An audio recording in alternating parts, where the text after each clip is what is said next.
that's probably one of the main drives of why people start, whether it's something traumatic, a breakup's a massive driver for getting in the gym because you want to feel better, look better. But then, like, there are the benefits of doing that, but you can either put that energy into something negative or positive. And I feel like exercising, there's no downside to it. You know, you feel good afterwards. You never regret a workout, and long-term benefits they speak for themselves, don't they? So you feel like that? Obviously, that's a huge thing to happen at such a young age. You think that you funneled that energy, for that dark energy, and you put it into the gym, and that's like was what really pushed you to become where you're at now, you think, physically? Or? Yeah, I'm a very stubborn individual when it comes to myself, and like I don't really share much emotion when it comes to that kind of stuff. Like, I think my mum saw me upset once. She's like, "What's wrong with you?" But I just go and bury it, where I go on runs every day. I find it very hard to relax.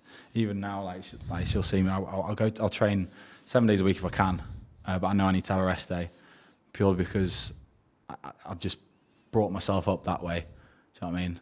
And I felt, for me, being more powerful and feeling good, I was like, I needed to be the man of the house, even though I was so young, you know? But like, yeah.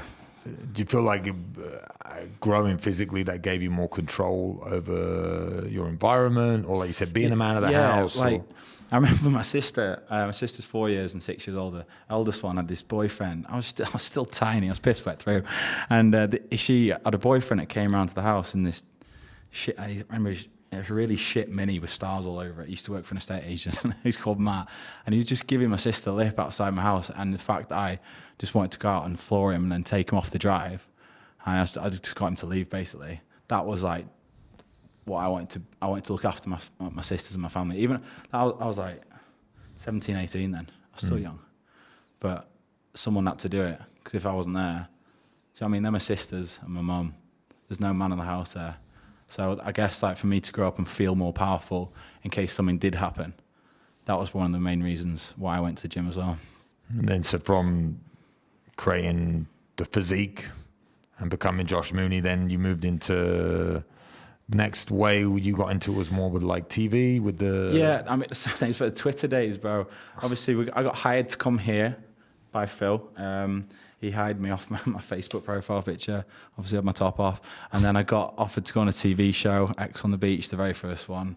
Now, I can't really knock these things because they gave me a platform which I've used correctly. But a lot of people went on these shows and thought they were going to be millionaires off the back of it, but didn't have... they were too scared to go back to their bread and butter, which I never was. I always went back and I started training people, I was coaching people, and then I just used any traffic and drove it towards my business, slowly but surely. It took a long time, but now we have a full agency where I can teach kids who are in my position to earn 10K within 4 weeks, which took me about, like, consistently to learn that from the PT gym floor to building online business for like 6-7 years. But now we teach kids to do that in like 4 months. It's amazing, you know. That's kind of like fast forwarded the journey a little bit. But the TV was a catalyst to getting traffic and using it correctly, I guess. Don't get me wrong, it was the wrong traffic. It was 16-year-old girls like following me on Twitter. But yeah, it was. I can't knock it because it's put me where I am today, I guess. Part of the journey. Yeah, definitely. I mean, with that catalyst, I mean, I was on, we said the wrong audience, I was the same Twitter days. I was on a reality TV show called The Ultimate Fighter. I was going to say that to you. I thought so it was like The Ultimate Fighter 17 years and years ago. Like, and again, the wrong traffic, because it's still about business now that I have this business mind, which I never had before, because I was just honed in on fighting. All I cared about was fighting. Didn't care about making money. I just cared about fighting. Now, when I look at my opportunity that I had when I was on the Ultimate Fighter, use the right word, the platform that I was put on. And I think that's what the UFC is, that people don't understand. A lot of the fighters, you get put on this platform that you need to then perform and do something, create something. What do you think? Because obviously, there's a million guys out there that've got a six-pack. Maybe not a million, but there's a lot. A lot of guys out there got six, but a lot of guys in great shape. There's a lot of guys that get a lot of attention, but people utilizing that attention in the right way. How do you think you found your path with that, and you understood that, like, oh, getting attention, I'm getting traffic now. This I can do something with. I've always just kind of had this. I've always been very good at helping people, and I've always loved fitness.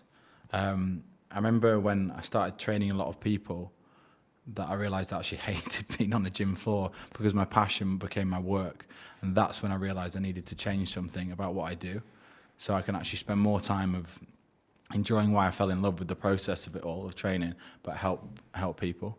Sorry, what was the question there? What was the... I said, so how do you think, why have you managed to, with the platform that you were given by TV and How have I managed to convert? How have you managed to convert that? How did you even, for me, again, when I was going through the fighter's journey, same as you were going through the fitness journey, if you want to call it that, my mind wasn't even on like That's it, converting an though, audience. isn't it?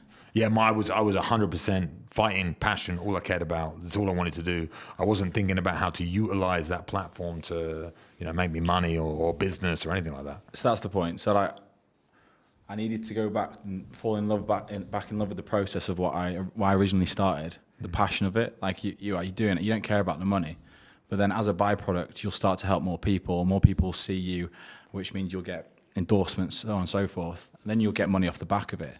But you need to be in love with what you're fucking doing. Otherwise, if you wouldn't do it for a lifetime, don't do it for a day. What's the point? Because you'll just fall off. You need to have a passion behind it. And that's why you were doing it, because you fucking love kicking their heads off people, you know what I mean? Well, I think yeah, I did. But what I found the reason, this is maybe a bit deep for my own self, but retrospectively now looking back at my fight career, which I was going to say, come to you, like, the reason I love fighting, that I know now, that I didn't know then, I didn't know during it, I didn't know when I was in it, because I had like a brotherhood of people that were cheering for me. So my gym, my teammates, Jack, John, Tommy, the guys that were like in with me every single day. I slept on the gym floor, I lived in the gym, I was training but the love for the sport came from the environment. It wasn't internal for me. That's what I've worked out now. It was having the brothers or the people that were looking out for me. Mm-hmm. And I have two brothers and I have a great family and I was raised in a great way. I didn't have anything like negative there, but I didn't have like the affirmation, if you want to call it that, from the outside telling me like, you're the man or whatever. All my friends went off to university. I kind of felt a little bit lost, a little bit left behind. And that's what made me find fighting. And what fighting really became for me was that. It had anything to do with kicking heads off people. I still enjoyed that. But it was the affirmation of other people looking at me being like, you can do it, kind of thing. It was like other people pushing me forward. That's what I worked out. And I think that's why I got to a very, very high level in fighting, but I didn't get to the elite upper echelon. I think that's because it wasn't an internal journey. It was like an external one with people validating me. Mm-hmm. So I feel like, I think it's passion was definitely the reason for it. But I think, sometimes I feel like maybe you need a little bit extra.